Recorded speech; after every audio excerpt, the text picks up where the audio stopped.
할렐루야. 지난 시간에는 가싱 예배라는 제목으로 말씀드렸습니다.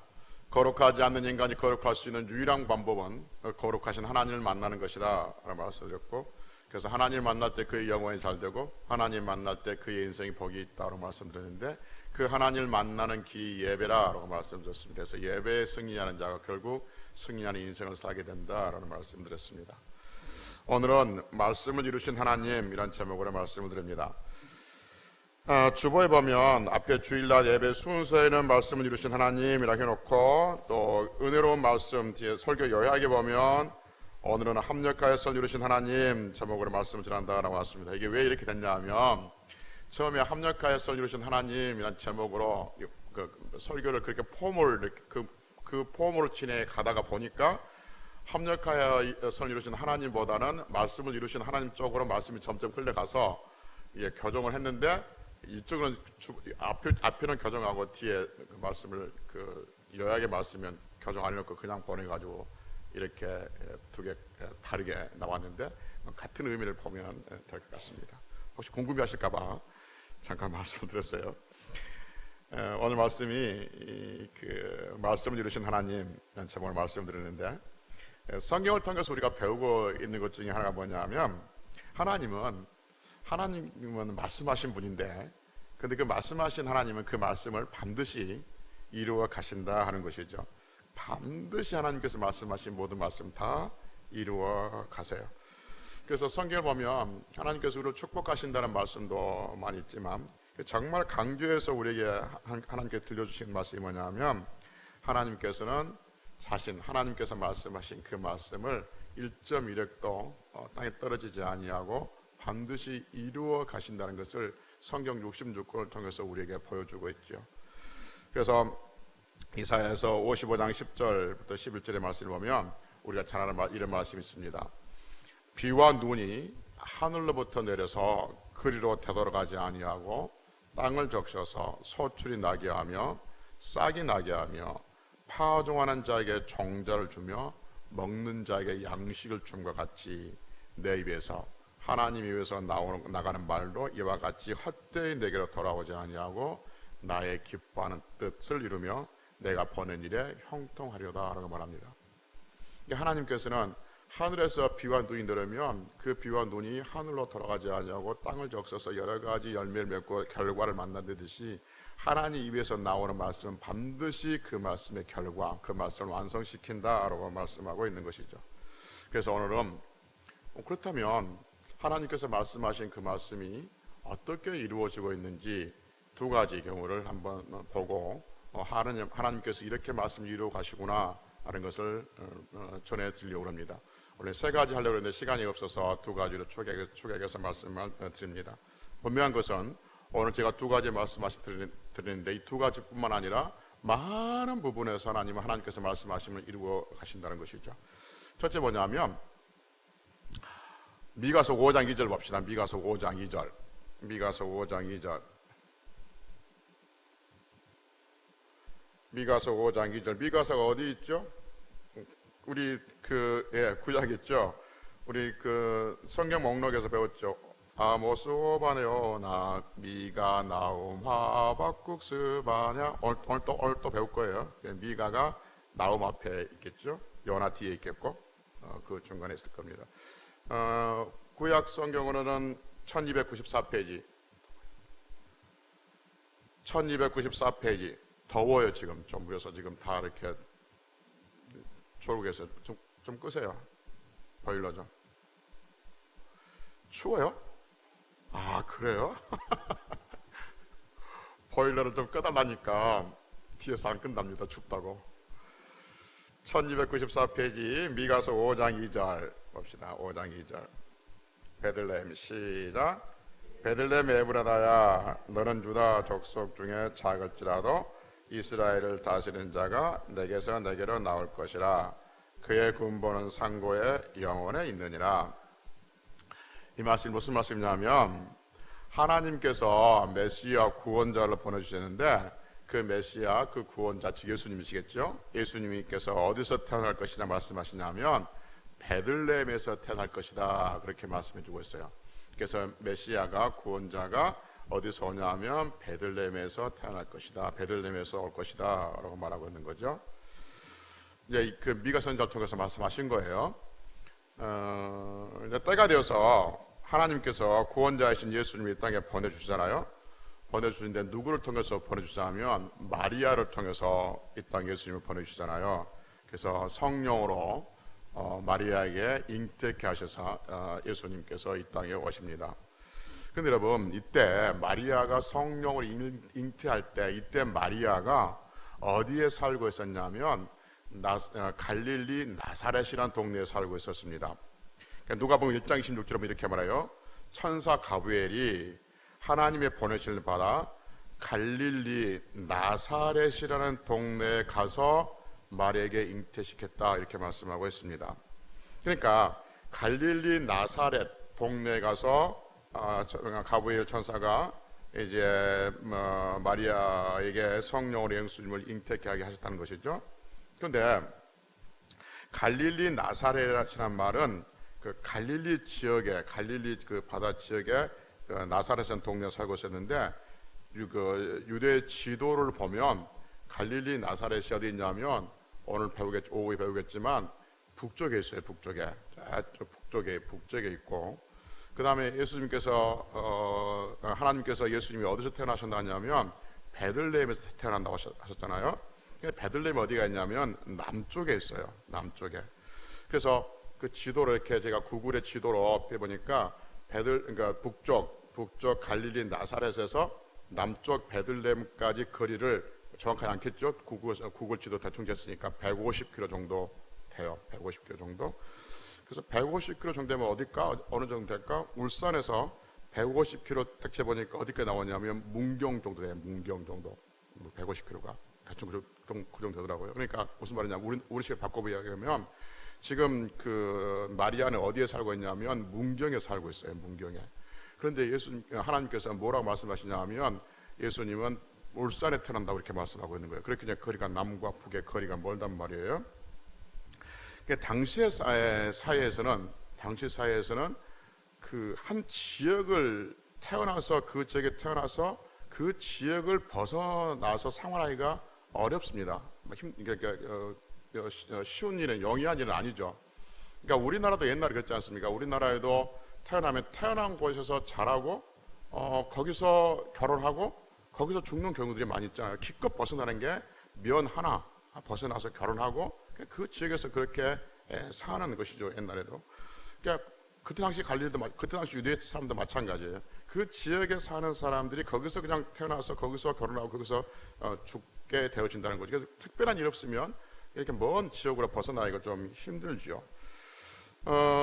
그래서 예수님을 잉태한 마리아는 북쪽 갈릴리 나사렛에서 살고 있었기 때문에 특별한 일이 없으면 그 북쪽 갈릴리 나사렛에서 예수님이 탄생될 수밖에 없죠. 여러분, 갈릴리 나사렛에서 마리아가 살고 있고 거기서 마리아가 잉태했고 그래서 특별한 일 없으면 갈릴리 나사렛에서 예수님이 태어나셨다. 그러면 어떤 문제가 생기는 겁니까? 미가서 5장 2절의 말씀이 그렇죠. 거짓이 되는 것이죠. 미가서 5장 2절의 말씀이 뭐라고 했어요? 예수님 어디서 태어난다? 베들레헴에서 태어난다고 그랬거든. 베들레헴에서 태어난다고 그랬는데 만약에 나사렛에서 태어나버리면 심각한 문제가 발생될 수밖에 없죠. 만약에 여러분 성경이 66권, 성경 66권, 이 성경 66권 중에서 1.1핵이라도 즉 한 글자라도 거짓이 있다면 우리는 어떻게 생각하기 쉽냐면 또 다른 말씀도 거짓이 있을 수 있겠다는 생각을 하죠. 예를 들면 지금 이 건물 안에, 이 3층 건물 안에, 우리 교회 건물 안에 바퀴벌레, 여러분들이 바퀴벌레 한 마리 발견했다 합시다. 그러면 무슨 생각이 듭니까? 이 건물 안에 바퀴벌레가 2,000마리? 그렇죠. 그 한 마리만 있을 것이다 그렇게 생각하지 않죠. 어딘가는 바퀴벌레가 있을 것이다. 많이 있을지 모르고 적게 있을지 모르지만 어딘가는 또 바퀴벌레가 있을 것이다 생각하는 것처럼 만약에 성경이 한 말씀, 한 단어, 점 하나라도 잘못이 있다면, 거짓이 있다면, 그러면 다른 것도 거짓일 수가 있겠다는 것이죠. 그러면 거짓은 진리가 될 수 있다 없다? 거짓은 진리가 될 수 없는 거예요. 성경은 진리가 될 수가 없는 것이죠. 그래서 성경은 1.16도 변하지 않아야 되고 오류가 없어야 되고 거짓이 없어야 되는데, 만약에 마리아가 갈릴리 나사렛에서 예수님을 출생했다면 미가서 5장 2절에서 하나님께서 베들레헴에서 메시아를 벌어준다는, 태어나게 하신다는 그 말씀을 이루어지지 않게 되어진다면 성경에 심각한 오류가 있게 되어진 거죠. 그러면 우리는 성경을 믿을 이유가 없는 것이죠. 그래서 만약에 그 마리아가 북쪽 나사렛에서 떠나서 베들레헴으로 오기 위해서는 어떤 특별한 강력한 어떤 일, 강력한 어떤 사건이 하나 있어야 되는 것이죠. 그런데 예수님께서 태어나실 때 어떤 일이 있었느냐 하면, 누가복음 2장 1절에 보면 그 로마 황제가 칙령을 내려요. 그러니까 로마 지배에 있는 모든 사람들은, 그때 당시 이스라엘은 로마 지배에 있었으니까 모든 사람들은 다 자기 고향으로 내려가서 뭘 하라고 그러죠? 호적 정리를 하라고 합니다. 자기 고향으로 내려가서 호적 정리를 하라고 그래요. 당시 로마의 황제의 명령은 사람들 눈에는 신의 명령이에요. 그 명령을 그 누구도 어기거나 미룰 수가 없는 거죠. 그래서 로마 황제가 모든 로마 지배 아래에 있는 사람들은 자기 고향으로 내려가서 호적 정리를 하라고 하는 거죠. 그런데 이 마리아의 남편 요셉과 마리아의 고향이 어디냐 하면 베들레헴인 것이죠. 그래서 남편 요셉은 자기 아내 마리아, 이때 마리아가 만삭이 되어 있죠. 만삭된 마리아를 데리고 어디로 가냐 하면 베들레헴으로 가서 호적 정리를 하는 것이죠. 그럼 조금 전에 말씀드렸지만 그 북쪽 갈릴리 나사렛에서 남쪽 베들레헴까지 150km 정도 된다고 그랬단 말이에요. 제가 그냥 구글로 재본 거예요. 100km, 150km 뭐 그 정도예요. 그러면 여러분, 그 성인 남자들이 하루에 걸을 수 있는 거리, 그러니까 즉 8시간에 걸을 수 있는 거리가 몇 킬로냐면 보통 약 평균 40km 된답니다. 40km. 그러니까 평균 성인 남자들이 평균 걸을 수 있는 거리, 8시간 거리가 40km가 돼요. 그러면 150km를 걸어온다 하자. 정상적인 사람이 150km를 걸어온다 하면 며칠 정도 걸리겠습니까? 4일 정도 걸을 겁니다. 그런데 지금 그때 당시 마리아는 어떤 상태예요? 만삭이 된 상태입니다. 만삭이 된 상태.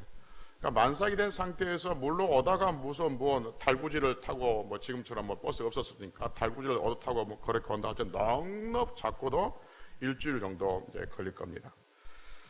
그러니까 여러분 일주일 정도로 걸릴 것이고, 그러면 만삭이 된 그 상태에서 그 몸을 가지고 베들레헴에 오자마자 아기를 낳았으니까 그러니까 일주일 후에 아기를 낳는다는 가정한다면 그 몸을 가지고 다른 곳으로 떠나기는 거의 불가능한 거죠. 힘든 일인 것이죠. 이렇게 되진다면, 이것이 그대로 역사가 진행되어진다고 하면 하나님의 말씀에 심각한 오류가 생길 수밖에 없는 거지. 일주일 후에 지금 예수님이 태어나는데 그 몸을 가지고 이 마리아가 또 남편 요셉이 북쪽에서 남쪽으로 150km 정도 거리를 내려올 일은 거의 희박한 거죠. 그러니까 하나님께서 개입을 하시는 것이죠. 미가서 5장 2절의 말씀을 이루기 위해서 하나님이 개입하시는데 누구를 움직이시냐면 로마 황제를 움직인 거죠. 그래서 모든 사람들은 자기 고향으로 가서 호적을 정리하라라고 말합니다. 그래서 이 로마 황제 명령이 얼마나 강력했던지 내일 모레 출산을 앞두고 있는 그 마리아도 거부할 수 없죠. 그래서 남편같이 고향으로 내려갑니다. 그러니까 로마 황제 명령이 아니면 도저히 움직일 수 없는 상태예요. 지금 이 상태가 로마 황제 명령 아니면 그 누구 어떤 상황도 지금 내일 모레 아기 날지 모르는데 어떻게 움직이겠습니까? 그 먼 길 가겠습니까? 그러니까 로마 황제의 강력한 명령에 의해서 움직이게 된다는 것이죠. 여러분, 마리아도 그렇고 요셉도 그렇고, 마리아가 지금 잉태하고 있는 배에 자라고 있는 그 아이, 일주일 후 또 내일 모레 나올 그 아이가 성령으로 잉태한 아이인 줄 압니다. 하나님께 보내신 그 아이인 줄 안단 말이에요.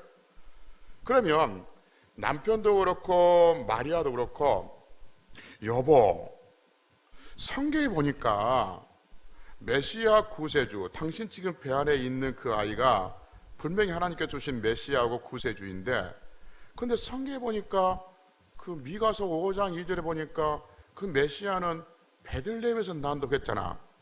그러니까 우리 베들레헴으로 가야 되지 않겠어? 라는 생각이 들었다면, 여러분, 그 만삭이 될 때까지 기다리고 있겠습니까? 아니면 몸이 좀 가벼울 때 움직였겠습니까? 그렇죠. 당연히 가벼울 때 움직였겠죠. 근데 만삭이 될 때까지, 곧 나올 때까지 이 두 부부는 움직일 생각을 하고 있지 않는 거예요. 이게 무슨 말이에요? 이 두 부부가 미가서 5장 2절의 말씀을 기억하고 있지 못하든지, 아니면 그 문제를 심각하게 받아들이지 않든지, 뭐 둘 중에 하나이지 않겠습니까? 모를 리는 없을 겁니다. 알았을 것인데 그 말씀이 그렇게 중요한 말씀이라는 것을 그들이 인지하지 못했던 것이죠. 그래서 아기 낳을 때까지 기다리고 있었던 것이죠. 그래서 하나님께서는 로마 황제를 통해서 마리아를 움직이게 되어지는 것이죠. 그리고 베들레헴에 가자마자 바로 아이를 낳게 했고, 그래서 그 아이를 낳음으로써 미가서 5장 2절의 말씀, 베들레헴에서 메시아가 태어나신다는 그 말씀을 이루신 것을 성경은 우리에게 보여주고 있는 것이죠. 무슨 말씀하고 싶어서 상황을 설명했냐면, 오늘 설교 말씀이 뭐라고 했습니까? 하나님은 말씀을 이루어 가신다는 것이죠. 하나님께서는 하나님이 말씀하신 모든 그 말씀들을 이루시기 위해서 모든 피조물들을 사용하시기도 하고, 모든 자연 환경을 사용하기도 하고, 로마 황제의 권력을 사용하기도 하고, 그 폭풍을 사용하기도 하고, 또는 말 못할 짐승을 사용하기도 하신 것이죠.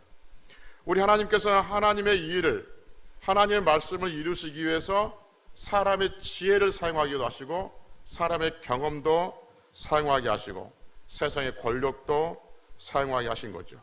그래서 로마서 8장 28절의 말씀처럼 합력하여 선을 이루신, 하나님의 뜻을 이루어 가신 분이 우리 하나님이신 것이죠. 두 번째요, 사도행전 1장 8절의 말씀을 봅시다. 사도행전 1장 8절의 말씀이 어떻게 이루어지고 있는가를 봅시다.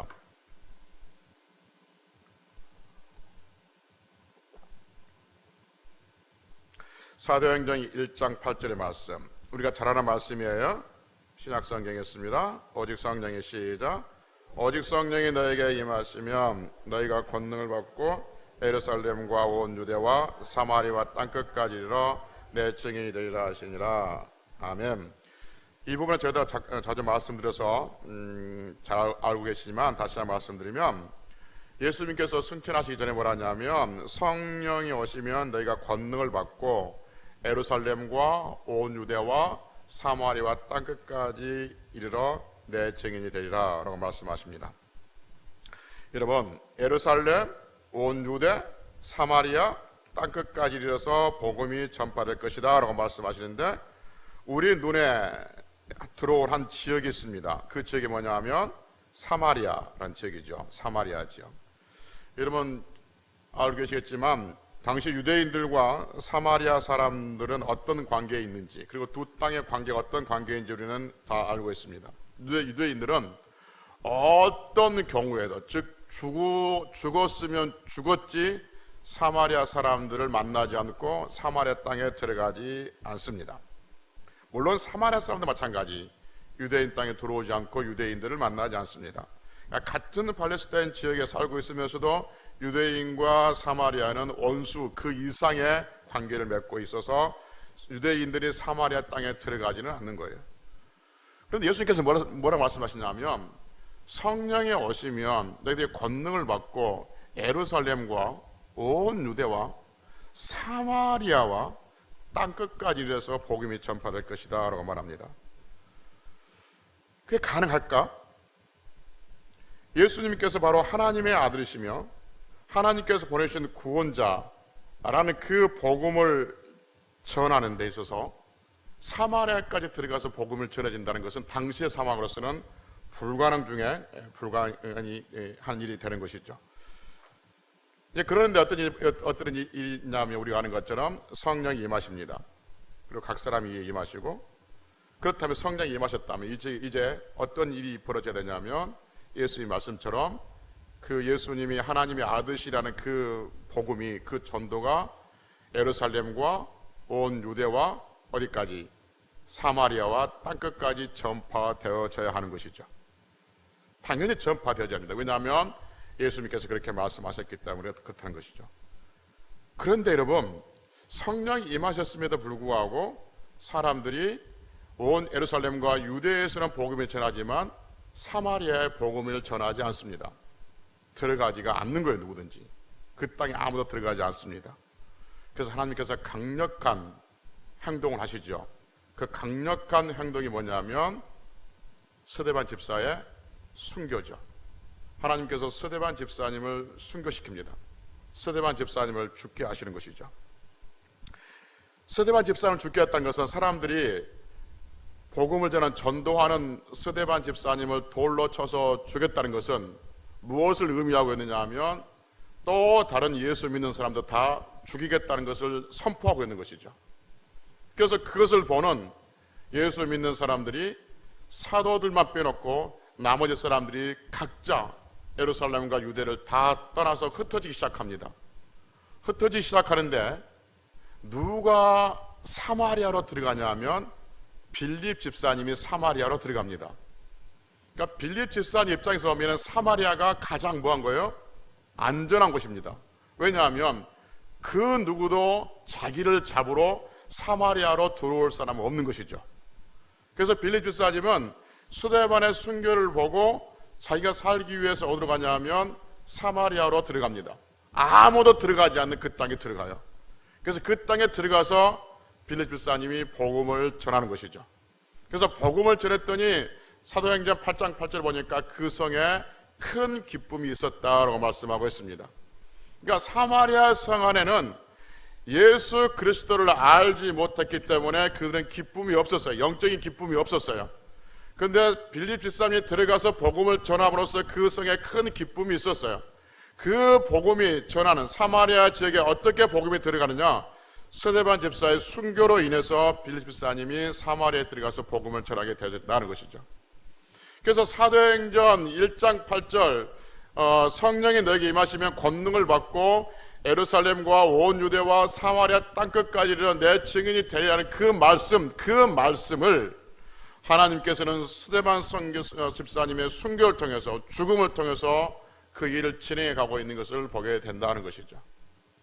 지금 무슨 말씀드리냐 하면 하나님께서 말씀하신 그 말씀은 반드시 이루어진다 하는 것이죠. 여러분, 제가 이렇게 말씀드린 것이 얼마나 여러분들에게 지금 위로를 드리고 싶은 말씀이고 여러분들에게 얼마나 소망을 드리고 싶은 말씀이냐면, 왜 제가 이 말씀을 끌고 오냐 하면 하나님은 하나님께서 말씀하신 것을 반드시 이루어진 거예요. 시간이 지난다 할지라도, 환경이 바뀐다 할지라도, 시대가 바뀐다 할지라도 그 말씀은 반드시 이루어집니다. 그렇다면 여러분, 하나님께서 우리에게 말씀하셨습니다. 예수님께서 우리에게 말씀하셨습니다. 기도하라. 하나님께서 들으신다고 말씀하셨습니다. 그 말씀은 반드시 이루어질 줄로 믿습니다.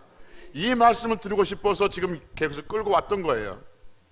하나님께서 말씀하신 것은 시간하지 않습니다. 실수가 없고 하나님께서 말씀하신 것은 무효화되지 않습니다. 하나님께서 말씀하신 것은 시대가 변하고 상황이 변하고 환경이 변한다 할지라도, 또 사람이 달라진다 할지라도 하나님 말씀은 사라지지 않고 반드시 열매를 맺게 되어 있습니다. 그 열매를 맺기 위해서 하나님은 로마 황제로 사용하기도 하시고, 때로는 자기가 사랑했던 스데반 집사를 죽이면서까지도 하나님은 하나님 말씀을 사용하기도 하십니다. 그러니 여러분, 하나님 말씀을 들을 때 이 말씀을 그냥 흘러듣지 마시고 그 말씀이 반드시 이루어진다는 분명한 소망을 가지고 있어야 한다는 거죠.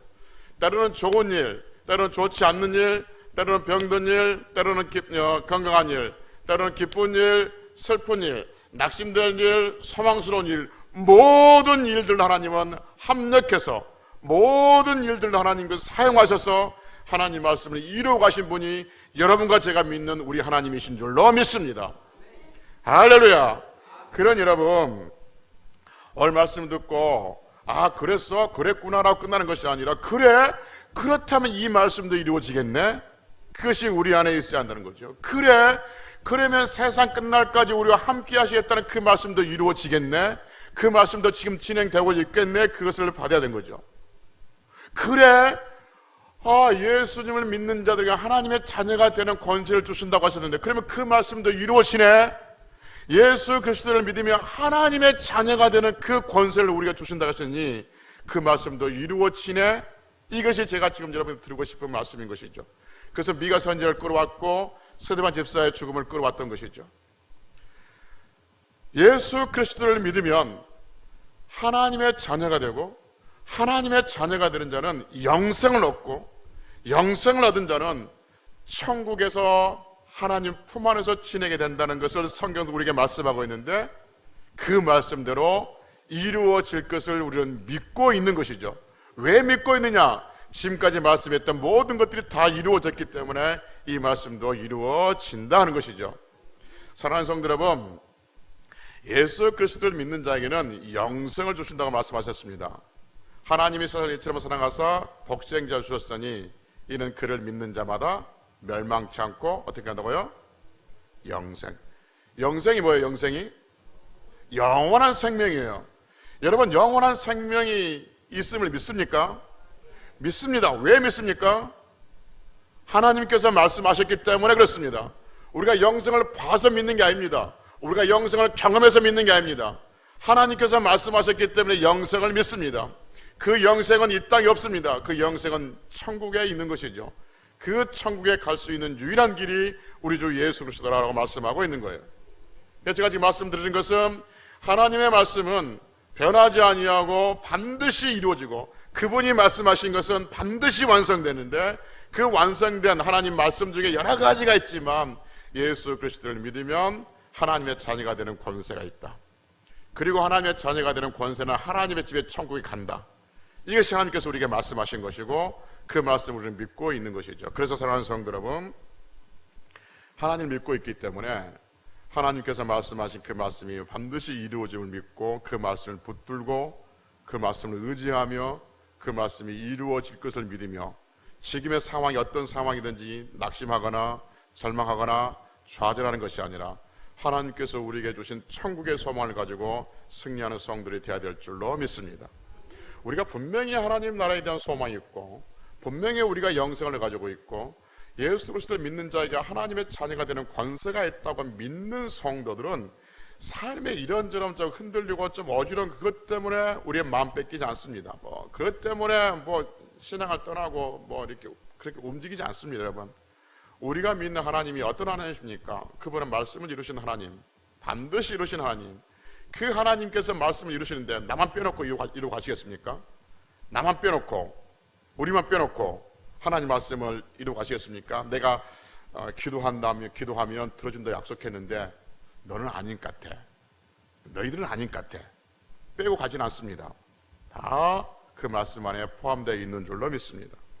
그래서 여러분, 어떤 상황 속에서도 하나님은 하나님 말씀을 이루시기 위해서 좀 전에 했던 것처럼 세상의 권력, 로마 황제로 생각하기도 하고, 참 안타까운 일이지만 수요일날 말씀드리겠지만 스데반 집사, 성령이 충만한 그 스데반 집사의 죽음을 이용하기도 하시고, 그 말씀을 이루어 가시기 위해서 그러한 것들을 보면서 하나님께서 말씀하시기 위해서 이렇게도 역사에 가시구나, 그러니 그 말씀이 이루어질 거구나. 그러니 우리는 우리 삶 속에서 언제나 하나님 앞에서 겸손하게 하나님께 주신 말씀이 이루어질 것을 믿으며 그렇게 승리해야 될 줄로 믿습니다.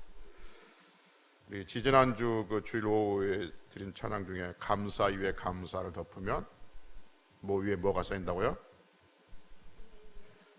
오늘 한 번 더 해야겠어요. 그 찬송. 우리 그 지지난주 그 찬송을 우리가 배우고 우리 집에서는 계속 그 찬송을 무한 반복 듣기가 틀어놔가지고 부흥이 됐습니다. 부흥회를 은혜가 됐는데 감사했습니다. 물론 지난주에도 감사했고요. 이러면 이제 강수호 집사님이 저는 아침과 저녁에 지금까지 수고했는데 저에게는 은혜롭다는 말 한마디 하지 않더니 이제 두 번 한 누구에게는 은혜롭다는 말 아십니까? 라고 시험에 쓸 수 있을지 모르는데 아버지가 큰 아들에게 했던 말, 얘야 내 것이 네 것이니라, 내 마음 알지? 그런 말로 대신 위로하는 것이죠. 우리 김 집사님이랑 요즘에는 우리 재윤이까지 오후 예배 들음을 치면서 찬양을 드리고 있는데, 모든 찬양하는 이번 찬양 가사도 하나씩 생각해 보십시오. 그 찬양에 보면 이 분류가 있거든요. 분류가 있고 뭐 성령 강림 뭐 또 뭐가 있어요. 회개 뭐 그런 쪽이 있는데 고난 있는데 천국이라 따로 분류가 돼 있어요. 천국에 대한 찬송만 딱 분류되어 있단 말이에요. 여러분, 우리가 천국에 대한 믿음이 없으면 그 찬송 우리는 부르지 말아야죠. 유행가도 아니고 기분 좋게 막 흥 돋는 것도 아니고 춤추려고 하는 것도 아니고, 우리가 그 찬송을 아무 생각 없이 부르면 안 되는 거죠. 그런데 모든 찬송을 보면 다 천국에 대한 소망을 가지고 있는 거죠. 천국에 대한 소망. 왜냐하면 그 천국은 반드시 이루어지는데 하나님께서 말씀하셨기 때문에 그러는 것이죠. 그래서 결론을 지으면, 여러분 제가 이런저런 말씀드렸지만 하나님께서 말씀하신 그 말씀 반드시 이루어져요. 그러니 그 말씀을 붙들고 말씀을 의지하며 또 말씀이 우리 삶 속에서 열매 맺을 것을 믿으며 삶이 우리를 어떻게 흔들고 어떻게 우리를 힘들게 한다 할지라도 그 삶이 우리의 전부가 아니라 말씀이 우리의 전부인 것을 믿고 더욱더 말씀을 가까이 하고 말씀을 의지하며 말씀을 붙들며 하나님을 앙망하며 그렇게 승리하는 성도들이 되시기를 주의 이름으로 축복합니다. 기도하시겠습니다.